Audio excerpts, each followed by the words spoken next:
2025. The time is 5:01.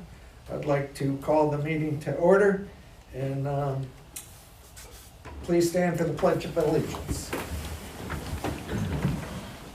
I pledge allegiance to the flag of the United States of America and to the republic for which it stands, one nation, under God, indivisible, with liberty and justice for all. Thank you. Bill, roll call, please. Jeffrey Christ. Here. Dean Tamburri. Here. Susan Walsky. Here. Mark Green. Here. Giovanni Palladino. Here. And Dr. Vincent Odock. Yeah. 6 of our 7 members. We have 1 excused absence. For staff, myself, Bill Fioravanti, Kelly Riley, Marty Barras remotely, Dylan Burke handling our audio visual. We have our counsel, Rudy Zoda, our general counsel, our bond counsel, Mr. Dan Birmingham.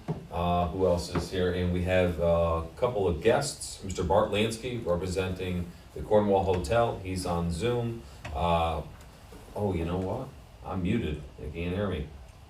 Sorry, I was muted. All right.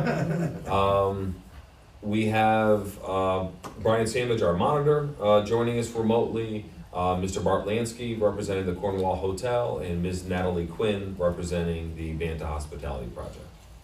That is everyone. Very good, thank you. The notice for this meeting was properly provided. There's a copy in the board packet of that notice. I'd like to move on to the approval of the minutes from the March 19th meeting of the Funding Corp. Would anyone care to make that motion? I'll make the motion. Motion to accept the minutes by Giovanni. Second to that motion? I'll second that. Thank you, Susan. Second. Any additions, corrections, questions? Those minutes? Hearing none. All in favor, please say aye. Aye. Aye. Opposed, the same? Motion carried.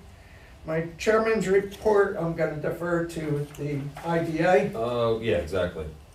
And committee reports, I'd ask Mark to start off with Finance Committee for the Orange County Funding Corp. Mark. Very quickly, nothing really exciting going on.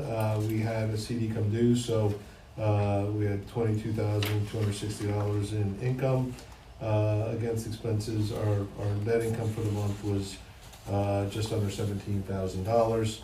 Everything else was in order. Thank you, Mark. Any questions for Mark? We'll address the motion for financials and payables in a moment. For Governance Committee, I was filling in for our chairwoman of Governance, Linda Muller, who is absent.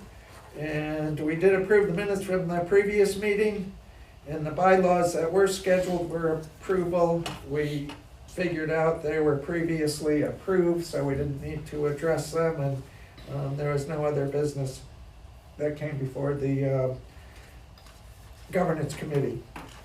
And moving on to new business, as I just mentioned with governance, those bylaws were previously done. And moving on to the next item of new business, the March 2025 financials and the approval of the March-April payables. If anyone would care to make that motion, as Mark reported here a moment ago. I'll make the motion to approve the financials and the March-April payables. Thank you, Susan, and a second, Doc Odock, thank you. Any further questions for Mark on those? And they are in your packet as far as the detail on the numbers. Hearing no questions, all in favor, please say aye. Aye. Opposed, the same. Motion carried. That completes our agenda unless someone has anything else to bring up before the Funding Court this afternoon. Hearing none, would anyone care to make a motion to adjourn? I'll make the motion. Giovanni, thank you. Second by Mark. All in favor, please say aye. Aye. Opposed, the same. Motion carried, and the meeting is now adjourned. And the time is 5:05. Thank you, everybody. We're gonna move right into IDA. Dylan, you ready for us? We just need to have 2 videos, that's the only thing, so whatever you have to do, start. Great. Okay. Good afternoon, everybody. Welcome to the Orange County Industrial Development Agency Board Meeting for April 16th, 2025. The time is now 5:06. I'd like to call the meeting to order and ask Bill to do the roll call, please. Yes. Jeffrey Christ. Here. Dean Tamburri. Here. Susan Walsky. Here. Mark Green. Here. Giovanni Palladino. Here. Dr. Vincent Odock. Here. 6 of our 7 members are present. For staff, myself, Bill Fioravanti, Kelly Riley, Marty Barras on remote. Dylan Burke is handling our audio visual. We also have our counsel here, General Counsel Rudy Zoda, our bond counsel Dan Birmingham, and a few guests. We have Natalie Quinn here joining us in person, representing the Banna Hospitality Project. We have Mr. Bart Lansky, attorney, as well as Keith Perez, and I thought I saw Ann Urin here, who represent the Cornwall Hotel Project, and I think that's everyone. Thank you, Bill. Notice of this meeting was properly provided, and we have proof of that in the packet. I'd like to note before we move to the next items on the agenda that we need to add adopt personnel policy for consideration of approval under new business, and adjust the sequence of the agenda today, if that works, moving to old business, Yes, great. which would be Two Girls, One Boy Holdings LLC, also known as the Cornwall Hotel, and consideration of a final resolution. Bill? Great. Yes, of course, they appeared 2 months ago, and then we had a public hearing for this project on March 27th. The hearing went very well. It's pretty well attended, only a few speakers, but it did go well, and I have received a number of inquiries and phone calls, people trying to understand the benefits being requested, etc. Had a number of long conversations, but really happy to do it. I really found that we had an opportunity to explain exactly what the benefits were being requested and what weren't being requested, such as a pilot, and also trying to give them a sense of how much the town is actually potentially giving up. Because the applicant did request sales tax exemption that would be about $500,000, so very meaningful to the project. But half of that sales tax goes to the state, the other half goes to the county. The county doesn't just give it to the municipality where it was generated. They usually distribute it. A lot of counties, you don't have to distribute it. They choose to, and we estimated the town would probably get about $30,000 in sales tax from that, so that's what they're giving up, and then an even smaller amount for mortgage recording tax. So people did understand what the sacrifice was, so to speak. Not that it's coming out of anyone's pocket, but understanding the benefits of this project, which, by the way, this was provided by the applicant. You have the sheet in front of you. It has their projections on the second page for what they expect to generate in terms of occupancy tax, sales tax, all of that. That's in there. They also have a few other benefits they've itemized here. And then attached to that is our cost benefit analysis using our MRV tool and just boiling it down. It always talks about a benefit to cost ratio, the local benefit to cost being the incentives that are being provided. It's a ratio of 60-to-1 benefit to cost. So we do have the applicant on if there are any additional questions, but this is before you now looking for final approval. And that resolution is in our packet. It is. And that was sent to the board last week. Correct, along with the transcript of the hearing. Yes. Any questions, board, comments? I attended the public hearing and concur with Bill's take on that. As long as people have asked questions have been answered, I think financially, there's more than enough validity, so I have no other questions. We down to a vote? I think so, motion. Do you have anything to add, Rudy? No, this is an authorizing resolution. It might be a little different than the IDA's previous process. We do an inducement resolution, and we have the public hearing. So now this is the authorizing resolution, authorizing the IDA to sign the documents to provide the benefits and set up a closing in the future after the loan documents and organizational documents, insurance is provided from the applicant. And I imagine you would recommend a roll call vote? Absolutely, yes. Bill, would you begin that Should roll we have a call? motion? Oh, we need a motion. Thank you. Sure. Anyone care to make a motion I'll to make the approve the resolution? By Mark Green. Thank you. Second to that motion. I'll second. Giovanni Palladino. We do have a motion and a second. Roll call vote, Any other please. discussion? I'm sorry. Yeah, any other discussion? Okay, roll call. Jeffrey Christ, In favor? Dean Tamburri, Yes. Susan Walsky, Yes. Mark Green, Yes. Giovanni Palladino, Yes. Dr. Vincent O'Dowd. Yes, please. 6 ayes, And one absence. and 1 absence, absolutely. And the resolution is passed. And that completes our process there, I believe, Rudy? Yes, they're now authorized and we can proceed to prepare documents and move to closing. Very good. Mr. Perez, Mr. Lansky, thanks for joining us. Thanks for all your work and communication through this. Good luck the rest of the way, and we'll stay in contact. And thank you to the board for the professionalism, and have a good night. Great, thanks for joining us. Take care. Thank you. Moving on to new business, Banta Hospitality LLC, and this is an initial resolution for inducement, I believe. And Bill, would you introduce that Yes, subject? we received this application recently for a 93-room hotel, a Holiday Inn Express, on the site of the former Steak and Stein restaurant on Route 300 here in the town of New Windsor. A lot of people are familiar with that. They are requesting a pilot, which under our UTEP, if approved, would qualify for a 10-year pilot, as well as sales tax exemption and mortgage recording tax exemption. The owner are the Bantas. They've done a lot of development, hotels, restaurants, and such in the area. George Banta Jr. was going to join us, but he's out of town today. So we do have a representative from their project team, Ms. Natalie Quinn. She's from KARC. She's Director of Planning and Development for them. And we're going to kick it to her to let her introduce the project, if you're ready. Yes, please. Natalie, please. Can I be, am I heard from You here? can stay here if you would stand. Oh, okay. Yes, maybe Yeah. it's easier. As long as we got her on camera, right? Here she Yep, comes. there we go. It It'll should find follow me, you. okay. So yeah, Natalie Quinn, I work with KARC Planning Consultants, and we've been working with the Bantas on this project for the last year to kind of get them to this point. As was mentioned, Mr. Banta will join us for the next meetings. He just couldn't attend this one, so I'll try to answer all the questions for him.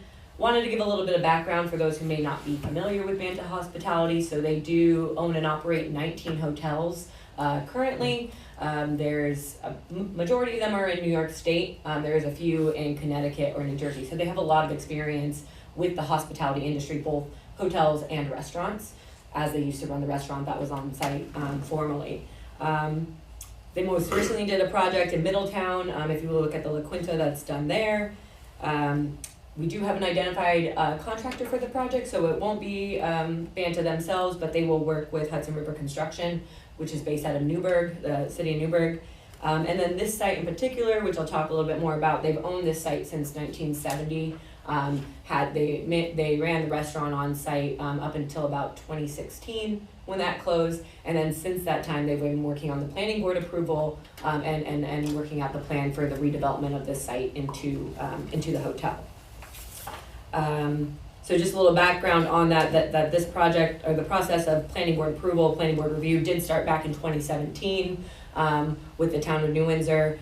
There was COVID and all kinds of things that got that held up during kind of 2020, 2021. But the project did receive approval in 2022, beginning of 2023 when everything was signed.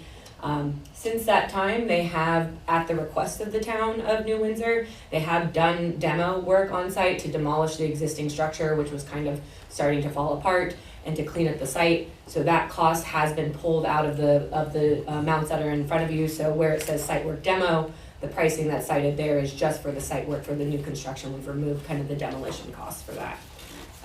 Just a little bit more about the project. As mentioned, 93 rooms within it. This is called a limited service hotel, in that it is just kind of rooms and amenities for guests. There's no conference center or large restaurant associated with it, which would be more of a kind of full service hotel.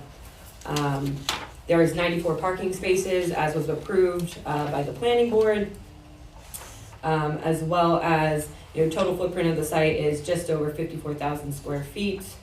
So that's kind of, I think, basic overview of the site. I think you guys have the application materials in front of you. Happy to, this is just the intro, so happy to jump into as much of that as we want. But as mentioned, the project is requesting the standard 10-year pilot, as well as sales tax in the amount of $782,053.01, as well as mortgage reporting tax in terms of $82,800. That's general introduction. Happy to answer any questions that I can, and then if I can't, I'll note them down, and Mr. Banta and I will get you responses to those for the next meeting. Thank you. Thank you. Can I jump in with a Bill, question? yes. And I tried to ask most of these things in advance, and you were great about giving us responses. Thanks so much. But on your budget, for the project budget on page 15, Yes. land acquisition is actually a line item on there for $3.2 million. I will note to the board, that was not factored into the calculation of their request, because sales tax is based upon just the construction materials and such, so it doesn't include land acquisition. But I wanted to ask, since they've owned the property for a long time, was it sold to this LLC? Can you help us understand? Or is it just an old price from when they acquired it years ago? I believe that is an old price. I'll have to check if that was with the, If you would, please. yeah, I I'll understand if you double don't check have on that when that information. transition happened. If you could clarify that, Uh-huh. that'd be great. Thanks. Other questions from the board? Mark? So, this really should be a simple answer, but do you foresee any special needs in building this facility that couldn't, or you would expect to not be able to be done by our local unions, as far as our iron workers, as far as anything goes? Like anything that would require outside specialized labor? I don't believe so. I don't believe that's the intent. I'll clarify that, but like I said, we have our GC and our team kind of identified already. With, I guess, some materials, I'll have to double check on that, but in terms of the labor, that's all intended to be local. And you have gone through, you're asking for a lot. You've gone through rigorously with all of our requirements for employment and local and all of those type of things, right? Yes, we reviewed those policies, Okay, absolutely. do you expect any kind of modification or any kind of? Exemption. Thank you. Yep. Exemption? We're not requesting any exemptions. Do you foresee any potential for that? I will rehab the conversation again with Mr. Banta, Please so do. we can, but we've reviewed all the policies before applying, and we did not identify any need for those exemptions, so I think we'll speak to that in more detail at the next meeting, absolutely. Thank you. Yeah, of course. Mr. Green, with all due respect, and I just don't want to have any misunderstanding, the local labor policy does require local labor, but not necessarily union. So just wanted to- I understand that. Okay, just wanted to I clarify. understand that. Sure. I just, Are we Right. seeking any deviation from what your policies are? Right, right. But I'm glad Mark brought that up, though, because we don't want to hold up the building either, correct? I mean, we've had that in the past where, like, they need to get something done immediately, and it's like, well, it doesn't conform with the policy, and it puts Yeah. everybody in a different position. So, Yeah, but question, I mean, how many stories was the building? 4 stories. 4 stories? And do you have any DOT work in the road is required for this? There's two existing access points to the site left over from the restaurant, so we'll have normal kind of work permits if we, just for kind of, I think probably redoing those aprons to clean them up, but we're not anticipating any change there. So we'll consult with DOT, but I don't believe we're changing You're the. turning some sort of turning lane or something you're not aware of? No, that review was done during the site plan review with the planning board. That was discussed in terms of whether that would be necessary, and it was deemed not. Mhm. Yeah, excuse me. Doc? Yeah, I know you probably maybe answer this question in your forms, the forms you applied. Mhm. Just I'll ask that question again. Okay. Can you go through the project without any financial aid from IDA? No, I think we're here, that's, this past year, like I said, the approvals were granted. And there has been an attempt to try to move forward with the project, right, without any IDA benefits. Where we're landing is the cost of construction for this project is just not supported by the operation of it, right? So IDA benefits have been identified as needed for this project to proceed, at least for that first 10 years for the construction and for the project to be viable in this beginning stage. Yeah, of course. I have a question. Susan? So the approvals that we received in our packet from the planning board, I Yeah. believe had like a 2019 approval date, and you're saying 2022 you got approval? So I'm a little bit confused, and the other part of that is the New York State Energy Code has changed several times since even 2022. Mhm. Are you gonna have to go before the planning board again with updated site plan? Yeah, so 2019 was the date that the findings, the EIS was received. Okay. Right, so because there was an EIS that was completed for this project, and so a finding statement, right? Rather than the traditional EAF for seeker, the full environmental impact statement was completed. So that October 2019 date is actually the date it was received.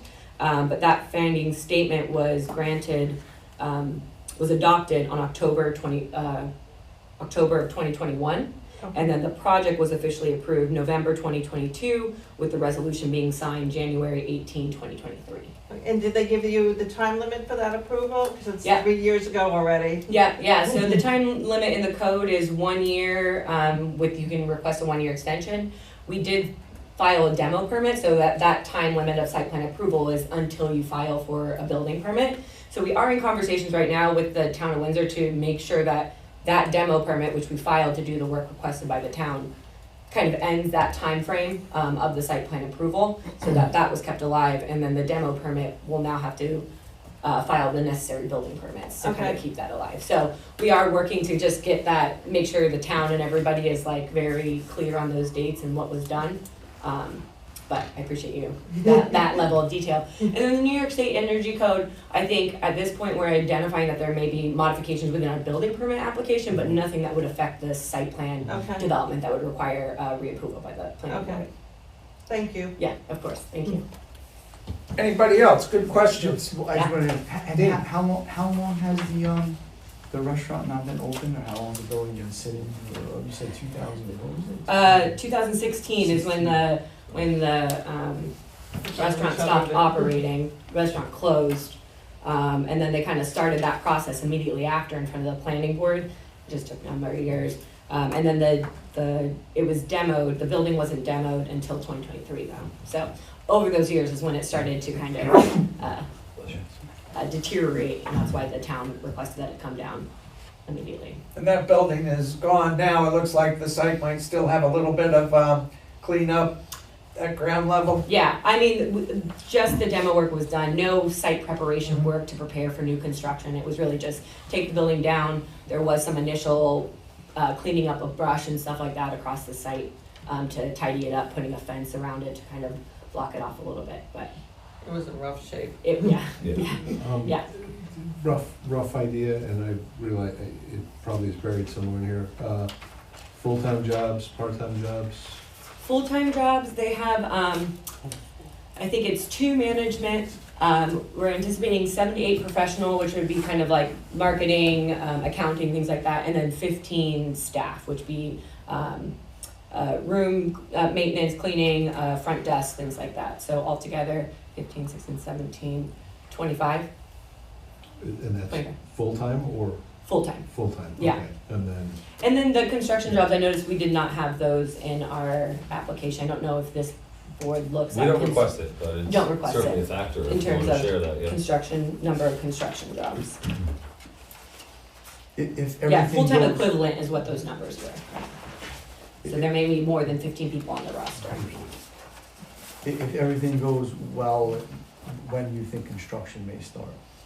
They are ready, if the board chooses to kind of grant the benefits, understanding this process may take a few months, plus the closing, kind of looking at if they can get in the ground before winter, they'd like to start this fall. That's what I'm thinking about in terms of the timeline. We did update some of those sheets because I think we had old timelines, so assuming kind of 5-month process of review and closing, we look at shovels in the ground in August, September, beginning of September. And your ideal open date? We anticipate a 14-month construction, so 14, beginning of, that'd be end of 2025, so beginning of 2027. We did receive 2 supplemental pages amending their dates, so it shows start date of construction September 25, end date November 26, and then anticipated date of occupancy November 26. So end of 26, beginning of 27. I have a couple copies if you want them, but we just received that yesterday. Bill, I have a question, just, it's really geared towards you. So when you do your analysis, right, there's obviously a construction cost. Do you have a contingency or a factor in the event that inflation affects the cost of construction? Because I'm gonna tell you right now, it's accelerating. Sure is. It's actually computed based upon the total capital expenditure for the project. The tool calculates that, but I think that's a really good question that I should inquire with them about, based upon what's happening with costs around that, if there's some adjustment needed for that. Especially if I'm assuming the building is wood. Stick built? Yes, stick So, the whole issue with tariffs with Canada, because our wood locally, 90% of it comes from Canada. So I mean, 25, 30% hike could be substantial. I don't know how that impacts our review.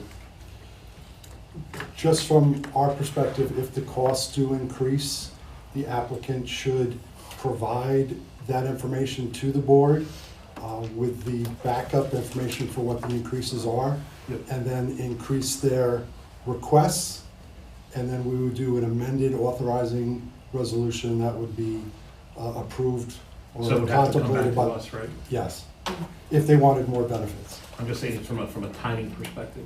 Yeah, it's a lot of unknown right now.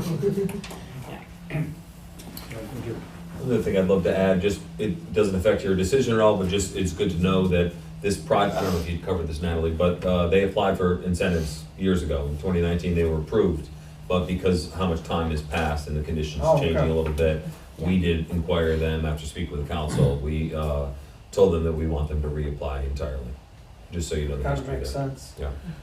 Yeah, I mean, the cost has changed significantly since that time as well. The project cost almost doubled, so it made sense to reapply as well. Rudy, would you just tee up, I think it has to be the inducement done 30 days before the earliest public hearing date, is that correct? The inducement should be, the resolution should be approved, and then within 30 days, yes, the public Within. hearing. Oh, scheduled, or takes place, Takes, public hearing. takes place. Oh, okay, so that's a pretty, I didn't fully realize Pretty quickly then. that window is that okay with the applicant? That public Probably hearing, desirable? yeah, but the sooner we can get comments and start having those conversations, I the believe you better. need 10 days notice, Yeah. right? So, yes. We have ample time. Oh. Okay. Any other questions, board members, Rudy or Bill or? What we're looking at now is a vote to authorize a public hearing, essentially, right, in the inducement? Yeah. Basically, yes. Would anyone care to make that motion to I'll make the motion. move in the inducement resolution? Thank you. By Susan, second by Mark. Any other discussion, questions? I'll ask for the vote. Should that be a roll call? Yes. Roll call, Yes, please. Jeffrey Christ, In favor? Dean Tamburri, Yes. Susan Walsky, Yes. Mark Green, Yes. Giovanni Palladino, Yes. Dr. Vincent Oda. Yes. 6 ayes, 1 absent. Motion Very carries. good. Motion Thank you. carried. The inducement resolution is passed. Thank you for being here, Thank you very much, yeah, Natalie. appreciate it. We'll be in Okay. touch, Okay. obviously, we communicate. Thanks for being here. Yeah. Is anyone waiting on Royal Wines? Do you want to knock that out? Oh, yeah, let's just do that one. Royal Line is a quick one. I didn't ask them to appear, nor the attorney that worked on it. This is just basically we had phase 1 and phase 2. Phase 1 was for the building envelope, the structure itself, in the grounds, the site work, all of that. Phase 2 was the interior build out.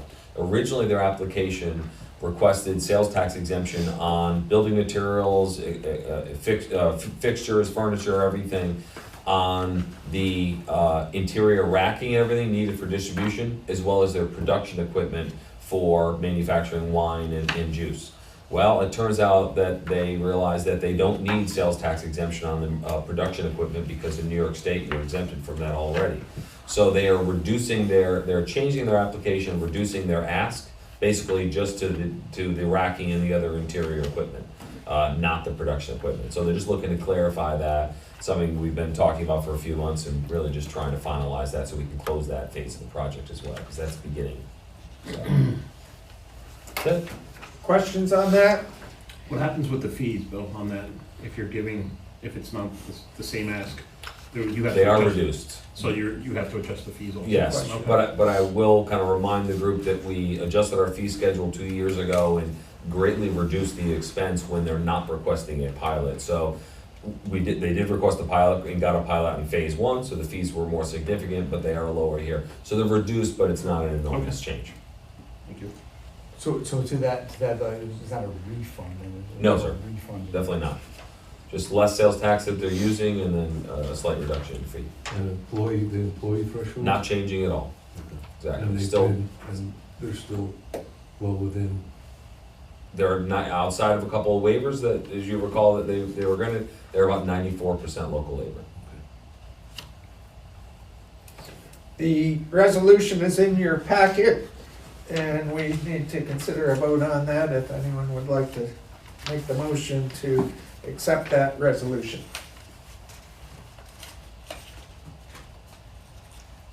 I've been busy today. Yeah. I'm looking at others. You were jumping right in. I'll make the motion. Motion to accept the resolution for Royal Wine Corp. by Giovanni, second. I'll second. By Dean Timbury, thank you.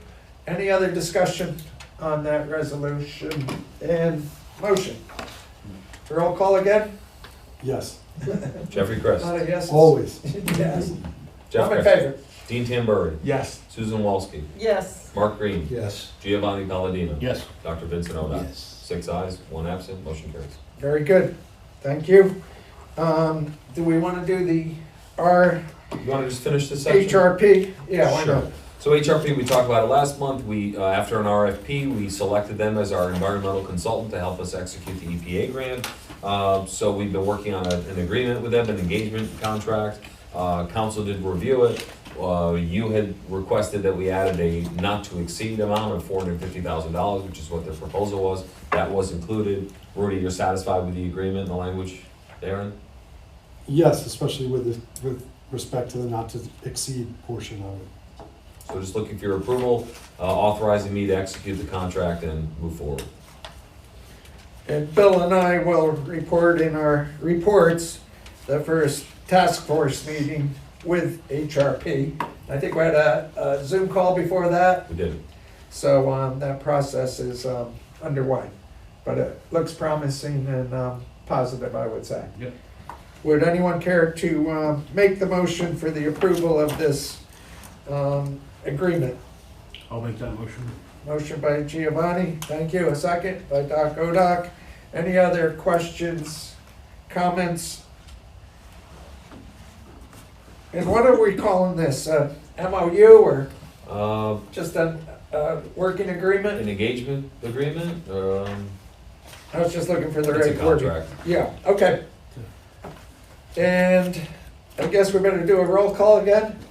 This one's a little less clear. There's not a resolution Oh, that- okay. that calls for a roll call, Okay. so you can Yeah. just do it. I'll ask all those in favor, please say aye. Aye. Aye. Opposed? Motion carried, 6 in favor, 1 absence. Okay, I think we're resetting to the top Yep, of the agenda. Thanks for your cooperation and. personnel policy was the only other thing, actually. Yeah, I was thinking Wanna wait on that? you need to hear the governance committee report first. Good idea. Minutes, I think we're at. Yeah, A motion to approve the minutes except from March 19th meeting. I'm all for it. Motion by Doc Odoc, thank you. Second to that motion? Mark, thank you. Your hand's working well. Any comments, additions, corrections? Too many comments on it. All in favor, please say aye. Aye. Aye. Motion carried. My chairman's report, I can make it fairly brief, but some neat stuff going on. The first task force meeting of the Brownfield effort took place on Monday. Giovanni and I attended.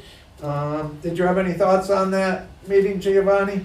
No, I thought it was a really good meeting, and I think that we have some really good ideas and potentially some really exciting projects to look at here in Orange County and take care of both development, positive development, and getting rid of some actually dirty sites. Yeah.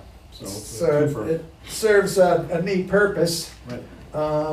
And I asked a question at the meeting, are there companies that actually look to develop contaminated sites? And the answer was definitely yes, because of the various assistance through the process that encourages this effort.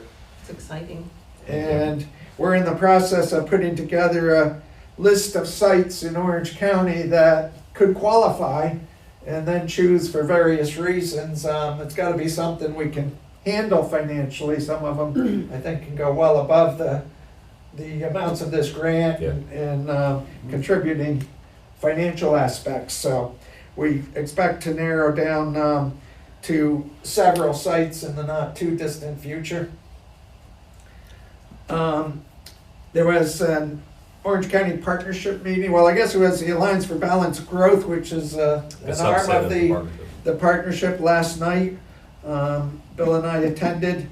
A lot of municipal folks there, representatives, and it was mostly focused on the semiconductor and chip efforts in New York State, particularly related to Micron. And what was the lady's name? That's Jennifer Waters from Go Semi, which is the state's office focused on semiconductor fab proliferation. And she really highlighted how impacting this is to the whole state because of the various supply chains that she mentioned in some detail, literally hundreds. Yep. And could impact how many people work-wise? Was it 50,000? And I think that was the number, and she also mentioned that for every job created by a chip fabrication center, there are 6 other jobs that outside the facility that are created as a result, all the spin-off and such. Bill and I heard her. We were at that one economic development conference about 3 years ago where they really highlighted this Micron project. Maybe you weren't. I think I was with Montgomery then. I think I was there. Yeah, I think you were. But it's monumental, and they've been able to get control of, I think, just over 1,000 acres for this facility. And they said last night, this Jennifer, that the electrical demand that Micron is gonna need is more than New York City's total electric need, which It's hard to is, fathom. to me, it woke me up, no doubt about it. Did they mention how they're getting the power?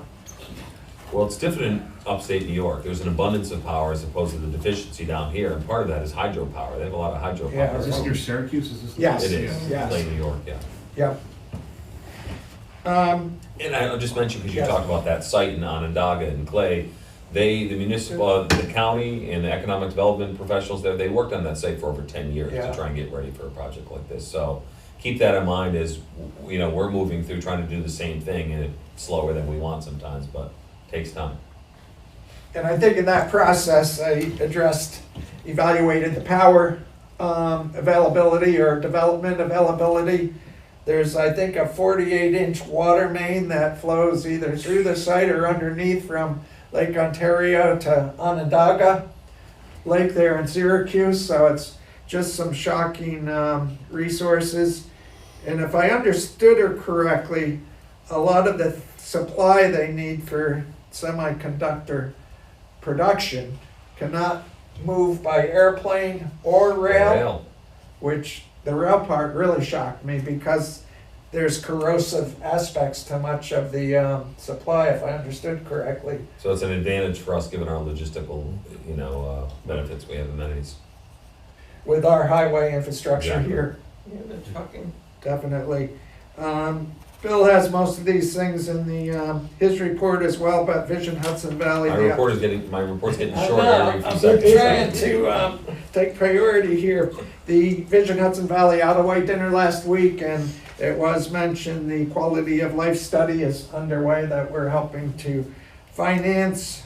And last thing on my mind was the Regional Food Bank, the new facility over here in the town of Montgomery next to the Orange County Airport, is in approaching full operation. And they had an open house last week, and it was just neat to see. I'd encourage any of you, when you can, stop in. We can certainly set up a quick tour, but it's an impressive facility, and the needs are as much as ever, unfortunately. So that's my report, unless there's any questions.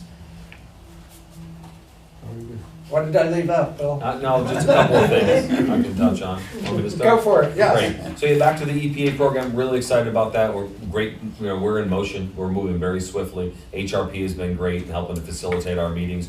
We put a task force together, it really required for this process. Basically to identify sites, we came up with a master list of sites, and then next we're gonna prioritize them and figure out which ones we attack first with this grant. But I'll tell you, the task force is Jeff and Giovanni representing the board, of course myself. We have Connor Eckert from the Orange County Partnership, really our economic development attraction group. We have the Orange County Planning Commissioner, we Ellen Sorensen, we have Steve Gross, the Director of Economic Development, and Mike Torelli, our former chairman of this board, who's representing the County Executive's Office. So a really good team, worked very well. I thought we had a really good meeting. Again, next step is to kind of pare down that list and get going on it. So, and the other beauty of this grant is that there's a system, this ASAP system you use to charge back and be reimbursed. And we're ready to actually to put some charges in and get reimbursed. Reimbursement happens either the same day or the next day it's wired to you, so it's unbelievable. nice. That's That's a little different than the ones you were talking about, which is Exactly. most of them. Hard to believe it's a federal program and they do that, but that's the case. So that'll be a next step. Kelly and I and our consultant are gonna be working on drawing that down. So that's that. Anshin's second 6-month report came out last week, the week before. They focused on compliance by applicants with insurance requirements, which is really a growing concern. We're realizing how we have to do a better job of having a handle on it. Through the process, we got a better understanding of the different types of insurances. Depends upon the closing documents for each project, and we've had 3 different general counsel during even this administration's time, and it's all a little bit different. So we've got a handle on it now. We're trying to work on that. So Anshin did delve into that, and a lot of focus was on our local labor policy and the process of us monitoring it. They went very in depth. We brought in our monitors. They are part of the dialogue with Anshin. We have 2 monitors, you know, one kind of backing up the other in case of conflicts. There's a little difference in the methodology of each, of how they're computing local labor and all of that. So that's obviously something we need to address. And then just some other recommendations on monitoring, including the language that's in our local labor policy that isn't as explicit as local labor, but when it comes to sourcing materials for the project, it says we'll use best efforts to source locally. It's very vague, but Anshin, of course, it's in our policy. They're looking for us to have documentation of proof of any of that. So we brought in both monitoring firms. We talked about that and some other things that Anshin raised. We're gonna have to consider the materials sourcing piece, because we're gonna have to start that process much earlier, labor monitoring, probably when an applicant is in the process here of applying and going through the public hearing, because they start to line all that up and start to source their materials. We have to be involved in that conversation very early on. So it becomes even more expensive to do the monitoring, it becomes more onerous, and we're involved in the process before we even really authorize any incentives. So, but those are things, we do appreciate what Anshin's put together. Again, they're only looking for us to be better. We've continue to work really well with their team. Again, before they completed their report, they sent us a draft allowing us to respond, of course, review it, respond, suggest changes to any of it, further answer anything they've asked, so we appreciate them doing that. But the report went to the IG recently, and there is a copy in your packet. So any questions, please ask us, and Brian is on the line if you have any questions for him, but more solid recommendations of just how we can be better. Comments, questions? I have a question, your comment about material acquisition, right? And how that starts early, should that not start until they come through here and get approval? Well, if we don't start until they do, we're already behind in that process because so much of that is being lined up. They're looking to source things. That's the I concern. think Giovanni's saying they shouldn't start it. Well, here's my concern, I mean, how do you come in and ask for money if you're already out there acquiring material? Well, look, we have a couple other projects that are looking at multiple sites. You know, one outside the state. They go through that process for either potential project. That's why they go through having engineering and architecture. There's a big investment in multiple sites, and some is Yeah, for but naught. that's different than actually going out and, like, for instance, ordering steel, that might. Well, I be- don't mean ordering, but lining it up, Well, yeah, sourcing. Okay, that's what I want to clarify. Yeah, you would think they would have the comparisons right there in front of them, right? I Right. mean, that's what, I think to your Yeah. point, they show the comparisons immediately, right? They're doing that in a continuous process. So, and then, I was gonna say, like, is there a cost differential in there that would allow them to? Our policy, I know it was somewhere, I thought it was like I have to 20 review if that or whatever applies to percent or whatever, materials but- as but I don't well. know if that's from, like, Labor has that right, 20%. I don't know if there was a percentage in that as well, and if they would, I mean, to me, is it whether they order it, I mean, they would have the documents, I would imagine, that they can show up front to say that why they're sourcing it immediately, I would think, but. Right. I said, I don't know if there's a differential in that as well. We can look into that, right? yes, so having another I issue with don't that. recall a percentage, I did look at that recently.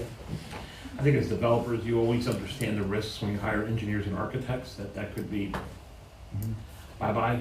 I mean, that's something that's factored, but to actually, when you talk about material, that nobody would commit unless they think the project's happening or is going to happen. So that's just a balancing thing for us.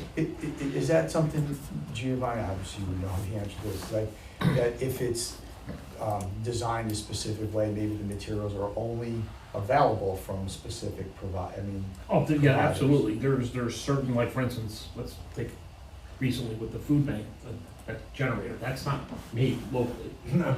You might be able to buy from a local distributor, but Yeah. that's probably made in the Midwest somewhere. And, you know, during COVID, some of that stuff was 18 months, 2 years out. Yeah. So there are specialties like that. Mhm. And sometimes the developer will take that risk and go into contract. I was thinking more like, I mean, even down to like windows or some sort of material that. Yeah, I don't know of any window Exterior or local. anything like A that. lot of those materials aren't made locally. Right. A lot of them aren't even made in the state or in the country. That's, I mean, it's so vague, I mean, bricks, do we make bricks in Orange County anywhere? We used to. A lot. You- Is to. is it actually making it or, you know? No, where they purchasing- source them from, but yeah, where they come from, That's what I'm distributors. saying, it's so vague, you know, it's almost like random, so it's probably something we need to look at and redefine better. I think it's something maybe in our audit committee that handles our waivers that we should discuss. I think it's Maybe easier to it's May 7th. quantify labor than it is material. Right. Yeah. And Dean, just to answer your question, the 20% differential, it does apply to labor and material. So if the cost difference is 20% or higher, then they are able to go with the outside source. But that does apply to materials as well. I think council will have to clarify, in my aspect anyway, what does that mean? Yeah. What constitutes 20%? Is it purchasing, fabrication, whatever? I think we would need to understand that. At least I would anyway. More to come on that. Yes, thank you. Just wanted to note that. Anything else for Bill and his report?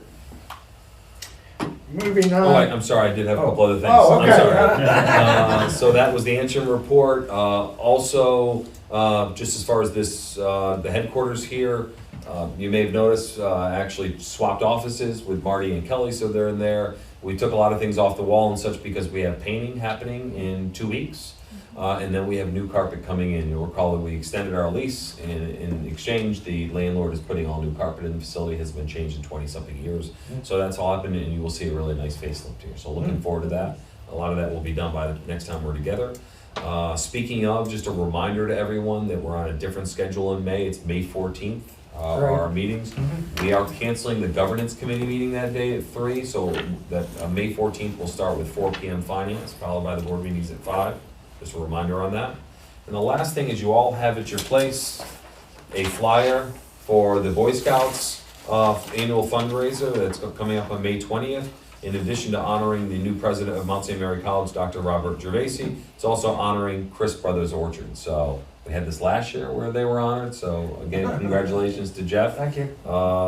We appreciate it, and if anyone wants to join me there and in support of Jeff and his family, I'm certainly happy to have you come with us. But congratulations. Thank you very much. That's everything. And you were honored last year at that same event. It's true. Bill, can you just go back 1 second? So May 14th is the IDA meeting. Correct. Congratulations, Mr. Yes. Thank you. I have the 7th for an audit. Correct. Is that still? That is still on. It is still on. Yep. Yeah, good. And the agenda is growing, including today. So it's, yeah, we need that meeting. Okay. I think we're good with Bill's report. Committee reports, finance, Mark, please. You're on. So, not too out of whack, but there are some new expenses that should come to light. Real quick, I think it's page 5 for you all. But if you go down, you'll see professional fees were substantially higher. Part of that was our annual 401k expense, our annual expense for that, and also a portion of this quality of life. If we go down, you'll actually see an expense for shovel ready. As mentioned several times, that's partial payment to our consultant for the EPA, the brownfield grants. As far as our investments go, there's really nothing to talk about, probably for a month or two on that, as that comes due. But real quick on some of our expenses, again, I mentioned the brownfields. We had an increase in legal services because of our the handbook, the policy in the handbook. We also had more on the MediaCom lawsuit. There's some new expenses as the quality of life report card, kind of ramps up or is in high swing. Also, just want to talk about, we had some pass-through costs for Royal Wine as far as, labor and such. And we also had Legoland, which again was additional. And then we had our audit, which was a big chunk, $19,000 plus on that. And that really, again, those were just some expenses that were kind of a little bit out of the norm, so I just wanted to bring it to your attention. Other than that, though, real quick, we did have a CD come due, and so when you look at, we actually had revenue of roughly $67,000 versus expenses, so our net income for the month was actually a positive just under $9,000. Any questions? Thank you for all you do on this. I don't do anything. Kelly, Marty, and Bill do all the work. I am the eye candy. And the committee recommended the payables and financials for approval to the board, which kind of goes without saying.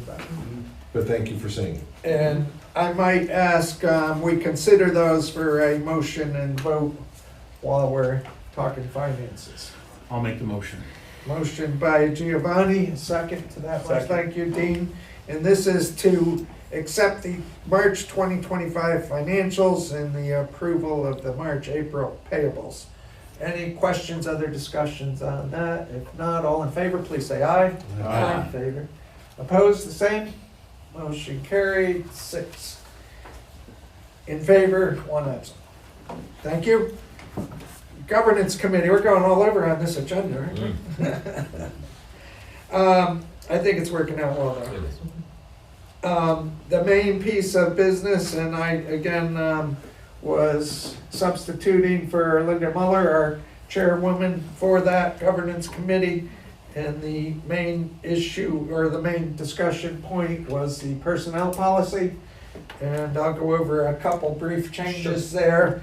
And that will flow into our consideration to adopt that personnel policy.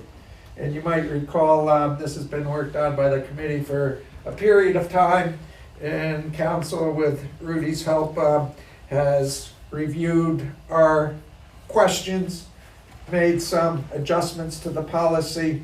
And a couple of those things just to highlight, we changed a couple of holidays, taking out Good Friday and Election Day and New Year's Eve half day. And I think that all makes sense, right, Bill? Sure. We left in the New York paid sick leave and paid family leave benefits. We're not 100% sure if it's mandatory, but I think the committee felt it was appropriate to have those in. The reason, if I can interject, Yes. that we're not sure is because there's the age-old question of whether or not we're a government entity.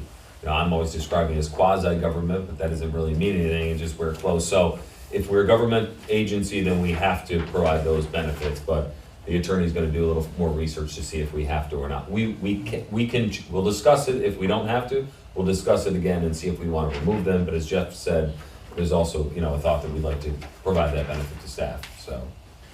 We may revisit that again. Mhm. And there was update related to some of the gender descriptions and a question if the board needed to sign on to the personnel handbook. The answer is no, we're responsible for approving it. Yes. And there's a number of other fairly minor things, but we made that, we're recommending to the full board that it become effective as of tonight. Correct.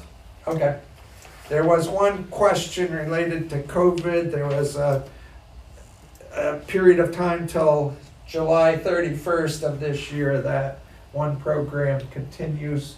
So it's still gonna be in the handbook in a small way, but it'll automatically phase out when we hit that date. It will state in there that it expires July 31st.